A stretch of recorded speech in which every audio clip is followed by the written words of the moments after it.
Officer একটা বাদী হয়ে মামলা করেন। তো সেই মামলার পরিপ্রেক্ষিতে আমরা ছায়া তদন্ত করি এবং মোস্ট ইম্পর্টেন্ট ব্যাপার হচ্ছে যে ওই ঘটনার সঙ্গে সঙ্গে আপনার ২ জন আসামি জেলা পুলিশ নরসিংদী কিন্তু সঙ্গে সঙ্গে আটক করে। কিন্তু মূল যে হোতা যিনি ছিলেন ফারজানা আক্তার লতা, তিনি হচ্ছে পলাতক ছিলেন। তো এই কয়দিন পরে আমরা তথ্য প্রযুক্তির সহায়তা এবং ছায়া তদন্ত করার পর আমরা তাকে নারায়ণগঞ্জের রূপগঞ্জ থেকে খাস কামালকাঠি নামক একটা জায়গা থেকে আমরা তাকে মানে গ্রেপ্তার করতে সক্ষম হই আরকি।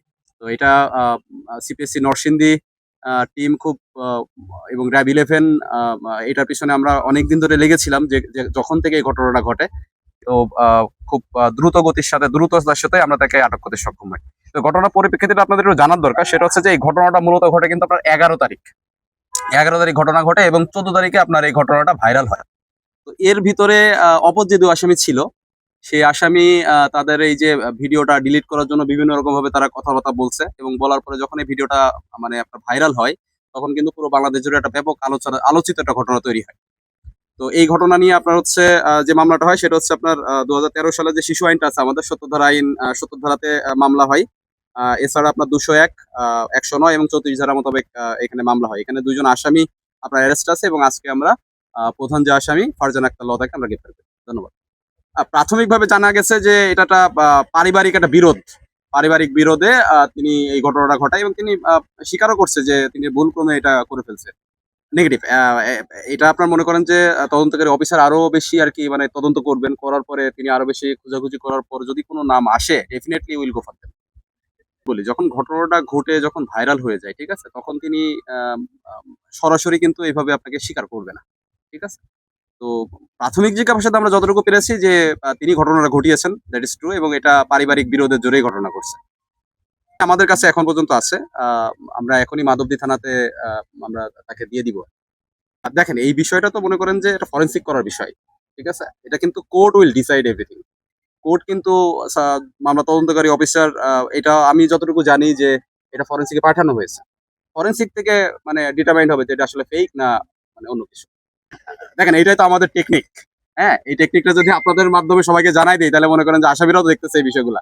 তো এই বিষয়টা আবার মনে করেন যে তারাও জেনে যাবে। আমরা ছায়া তদন্ত করি। আমাদের মানে মানে খুব চৌকস কিছু গোয়েন্দা দল আছে আমাদের।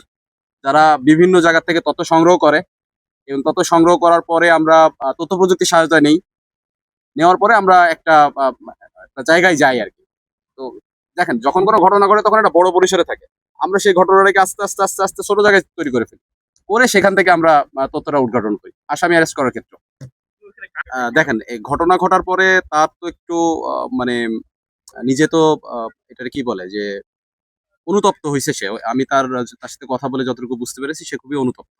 ঠিক আছে? যে সে ঘটনাটা ভুলক্রমে করে ফেলছে। এই ধরনের কথাও আমি আ মানে প্রাথমিক জিজ্ঞাসাবাদে আমি পেয়েছি আরকি। তো মানে সৃষ্টিকর্তা আসলে অনেক বড় মহান। হ্যাঁ? এই ঘটনাটা ঘটার পরে দেখেন যে অনেক বড় ধরনের দুর্ঘটনা ঘটে যেতে পারে। বাট মানে সৃষ্টিকর্তা আসলে বাচ্চাদের ক্ষেত্রে সবসময় দয়ালু। তো তার কিন্তু মানে সেরকমভাবে কোনো ফ্র্যাকচার বলেন বা ভেঙে যাওয়ার ঘটনা ঘটে নাই। বাট এটা তো আসলে একটা মানে খুব নির্মম একটা ঘটনা। তো আমার কথা থাকবে এরকম যে আ আমরা সবাই আমাদের যে ফ্যামিলি আছে, সবাই আমাদের বাচ্চা-কাচ্চা, বাবা-মা সবাইকে আমরা একটু দেখে শুনে রাখি। ঠিক আছে? শুধুমাত্র যে এই ঘটনার পরিপ্রেক্ষিতেই বলব আমি ব্যাপারটা এরকম না। তাদেরকে আমরা একটু দেখে শুনে রাখি। আমাদের যে দায়-দায়িত্বটুকু আছে সেইটুকু আমরা পালন করি।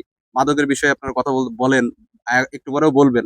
তো দেখেন আমরা যদি ফ্যামিলির দিক থেকে যদি বাচ্চা-কাচ্চা বা গ্রোইং যারা আছে আরকি তাদেরকে যদি ঠিকঠাক রাখি, ওরা কিন্তু এই ঘটনার মধ্যে যেতে পারবে না। একটা প্রত্যেক ফ্যামিলি থেকে এই জিনিসগুলো উঠে আসুক। আপনাদের মাধ্যমে আমি জানাতে চাই যে ফ্যামিলি যদি ঠিকঠাক থাকে তাহলে দেখবেন যে সবকিছুই আল্টিমেটলি আস্তে ঠিকঠাক হয়ে গেছে। ধন্যবাদ।